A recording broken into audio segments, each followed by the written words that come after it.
آپ کہیں جی کہ یہ کپڑا بڑا باریک ہے شلوار کا، اس سے جسم نظر آئے گا، کوئی اور کپڑا دکھا دیں، تو وہ آپ کے منہ کو 2 دفعہ دیکھے گا کہ پتہ نہیں کہاں سے یہ بندہ آیا ہے۔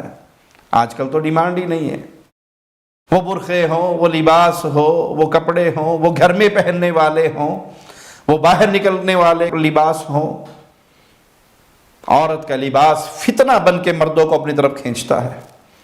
اور وعید کتنی شدید ہے، میری بیٹیاں، میری بہنیں، میری مائیں، اس کو یہ نہ سمجھے کہ مولوی صاحب بڑی سختی کر رہے ہیں، بڑے سخت الفاظ بول رہے ہیں۔ یہ رسول اللہ صلی اللہ علیہ وسلم کا فرمان ہے کہ یہ عورتیں جنت میں نہیں جائیں گی، جنت کی خوشبو کو بھی نہیں پائیں گی، حالانکہ جنت کی خوشبو تو دور دور تک ہوگی۔ کون سی عورتیں؟ جو لباس پہن کے برہنہ ہیں، یہ ٹائٹ پجامے، یہ نیٹ کی قمیضیں، یہ باریک شفاف دوپٹے جس سے آپ کا سر بھی، آپ کے بال بھی، آپ کا جسم بھی، یہ تنگ قمیضیں۔ اللہ سے ڈر جائیے، اللہ سے ڈر جائیے۔ زندگی سدا نہیں ہے، اگر تو زندگی سدا ہے مزے کرو، جو مرضی پہنو، لیکن اگر آپ بھی مانتی ہیں کہ آپ کی دادی اماں مر چکی ہیں، آپ کی نانی اماں مر چکی ہیں، آپ کی والدہ قبر کے قریب ٹانگیں ان کی لٹکی بھی ہیں قبر میں، معنی یہ زندگی کا اختتام ہو رہا ہے، تو آپ کی جوانی سدا رہے گی۔ اگر آپ مانتی ہیں کہ سدا نہیں رہنا، جانا ہے ہم نے کہیں، پیش ہونا ہے مولا کے سامنے، تو مولا نے تو حساب لینا ہے۔ افحسبتم انما خلقناکم عبثا وانکم الینا لا ترجعون، کیا یہ گمان کر بیٹھے ہو کہ ہم نے بیکار پیدا کر دیا، تم نے لوٹ کر ہماری طرف نہیں آنا؟ دیکھیے نظریے 2 ہیں، ایک لوگوں کا نظریہ یہ ہے کہ ہم نے کہیں نہیں جانا، مریں گے مٹی ہو جائیں گے، آپ کا بھی یہی ہے، جو جی میں آئے کرو۔ لیکن اگر آپ مسلمان ہیں، سمجھتی ہیں کہ نہیں، موت برحق ہے، قیامت کا دن برحق ہے، اللہ کے سامنے کھڑا ہونا ہے، تو اللہ کے لیے اصلاح کر لیجئے، وہاں سوال و جواب ہوں گے۔ اور پیارے نبی صلی اللہ علیہ وسلم کی اس وعید کو اپنے ذہن میں رکھیے، اپنا لباس خریدتے ہوئے، پردے کی چادر سلواتے ہوئے، کہ اگر یہ جسم کو اور وعدے کر رہی ہے، اٹریکشن اور بڑھ رہی ہے، تو کہیں آپ اس وعید کا شکار تو نہیں ہوگی کہ جنت کی خوشبو بھی نہیں ملے گی۔ لباس لیتے ہوئے خاص طور پہ چھوٹی بیٹیاں، چھوٹی بچیاں، ان کے لیے بہت احتیاط کیجئے۔ دیکھیے، آپ بچپن سے انہیں جو پہنا رہے ہیں، یہ ان کو آپ تربیت دے رہے ہیں، بڑے ہو کر وہ یہی پہنیں گے۔